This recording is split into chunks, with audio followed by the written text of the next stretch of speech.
بسم اللہ الرحمن الرحیم۔ پروگرام قال اللہ کی طرف سے ایک بہت اہم مسئلے کی طرف آپ سب حضرات کی توجہ میں مبذول کرنا چاہتا ہوں۔ آپ حضرات کو معلوم ہوگا کہ پروگرام قال اللہ کی طرف سے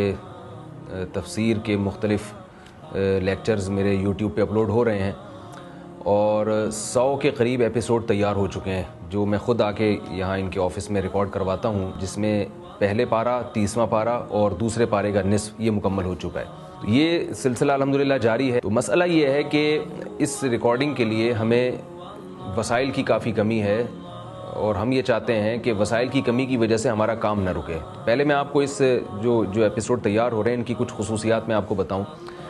پہلی بات یہ ہے کہ یہ جو اب تک ہمارے 100 ایپیسوڈ تیار ہوئے ہیں، میں ان کا پہلے سے تھوڑا سا مختصر آپ کو تعارف کروا دوں کہ اب تک ہم نے کیا کام کیا ہے اس میں۔ شروع کے جو ہمارے لیکچر ریکارڈ ہوئے ہیں وہ قرآن مجید کی اہمیت پر، کہ قرآن مجید ہم کیوں پڑھیں، ہمیں کیا ضرورت ہے کہ ہم قرآن مجید کا مطالعہ کریں یا قرآن مجید کی تفسیر کو سنیں، اس کی اہمیت پر میرے کچھ لیکچر انہوں نے ریکارڈ کروائے ہیں۔ اس کے بعد قرآن مجید کی حفاظت کیسے کی گئی، جس کو تبویب قرآن کہا جاتا ہے، کہ قرآن مجید کو کیسے جمع کیا گیا اور کیسے ہمیں یقین آئے گا کہ یہ وہی قرآن ہے جو محمد صلی اللہ علیہ وسلم پہ نازل ہوا۔ اس کے لیے بہت ہی ایک الحمدللہ علمی اور بہت ہی جامع لیکچر الحمدللہ خوب تیاری کر کے میں نے اس کو ریکارڈ کروایا ہے، وہ آپ کے لیے بہت مفید ہیں۔ اس کے بعد پھر ایک گرامر کا ہم نے ایک جو ہے نا وہ شروع کیا، گرامر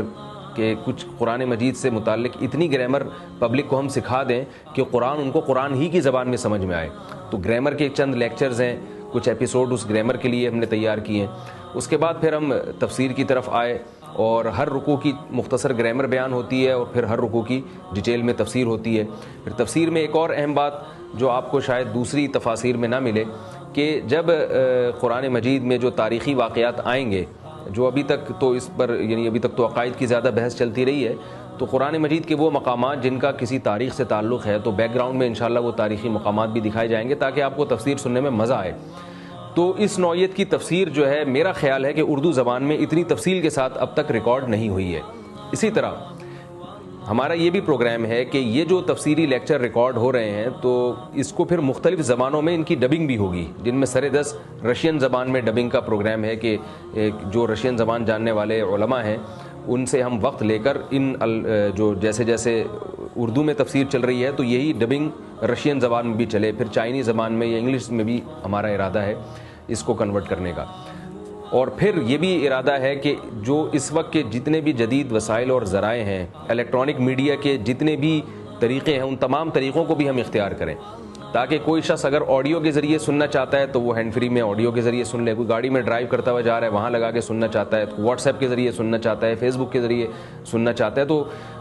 جتنے بھی وسائل اس وقت یا ذرائع اس وقت دنیا میں اپنی بات کو دوسرے تک پہنچانے کے لیے جو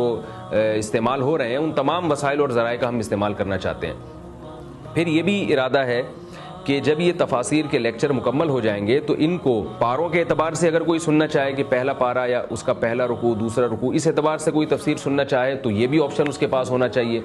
اور اگر ٹاپک وائز کوئی سننا چاہتا ہے تو طلاق کا موضوع جیسے الگ کر دیا، نماز کا موضوع الگ کر دیا، جہاد کا موضوع الگ کر دیا، وراثت کے حکام سے متعلق آیات ان کی تفاسیر الگ جمع کر لیں، تو ٹاپک وائز بھی ہم اس کو انشاءاللہ تقسیم کریں گے۔ تو یہ عدیل عارف صاحب کی بہت زبردست محنت ہے اور مجھے چونکہ ان میں اخلاص نظر آیا اور مجھے یہ لگا کہ یہ دل سے یہ کام کر رہے ہیں، تو میں نے بھی اپنے وقت کا ایک بہت بڑا حصہ اس کام کے لیے صرف کر لیا ہے اور وقت کا بہت بڑا حصہ میرا اس کام میں خرچ ہو رہا ہے۔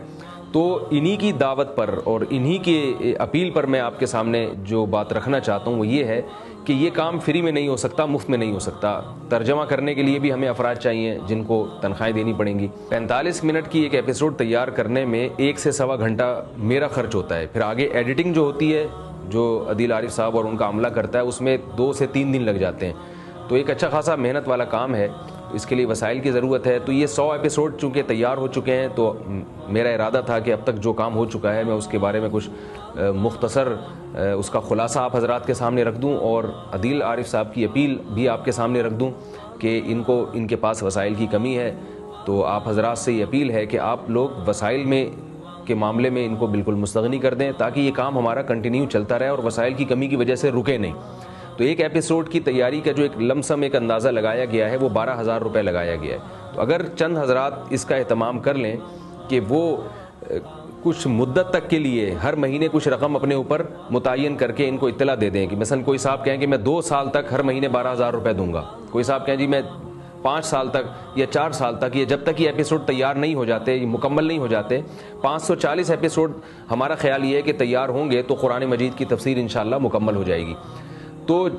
یہ بھی ہو سکتا ہے کہ کوئی صاحب یہ عزم کر لیں کہ بھئی جب تک یہ ایپیسوڈ مکمل نہیں ہوتے میں ہر مہینے 12,000 روپے دوں گا۔ تو اس طرح سے جب لوگوں کی ایک بہت بڑی جماعت اسپانسر کرے گی اور ایک خطیر رقم جمع ہوگی تو پھر یہ کام کنٹینیو ہو سکے گا، مختلف زبانوں میں اس کی ڈبنگ بھی ہو سکے گی۔ اور میں یہ سمجھتا ہوں کہ اگر اللہ تعالیٰ ہمارے اس عمل کو قبول کر لے، میرے یا عدیل عارف صاحب کے، یا جو بھی اسپانسر کرنے والے لوگ ہیں، تو یہ میرے لیے بھی اور عدیل عارف صاحب کے لیے بھی اور آپ حضرات کے لیے بھی انشاءاللہ بہت بڑا صدقہ جاریہ ہوگا، کیونکہ ایک چیز ریکارڈ ہو جائے گی۔ اللہ کی رحمت سے امید ہے کہ قیامت تک کے لیے انشاءاللہ ریکارڈ ہو جائے گی، جس حساب سے ہم اس پہ محنت کر رہے ہیں اور اس کی تیاری کر رہے ہیں۔ اور آپ صلی اللہ علیہ وسلم نے ارشاد فرمایا خیرکم من تعلم القرآن وعلمہ، تم میں سب سے بہتر وہ ہے جو قرآن سیکھے اور دوسروں کو سکھائے۔ تو سیکھنے اور سکھانے میں اپنا زیادہ سے زیادہ حصہ ڈالیے تاکہ یہ ہم سب کے لیے صدقہ جاریہ بنے اور قرآن مجید کی تعلیمات عام ہوں۔ اللہ تعالی ہم سب کو سمجھنے کی، عمل کرنے کی توفیق عطا فرمائے۔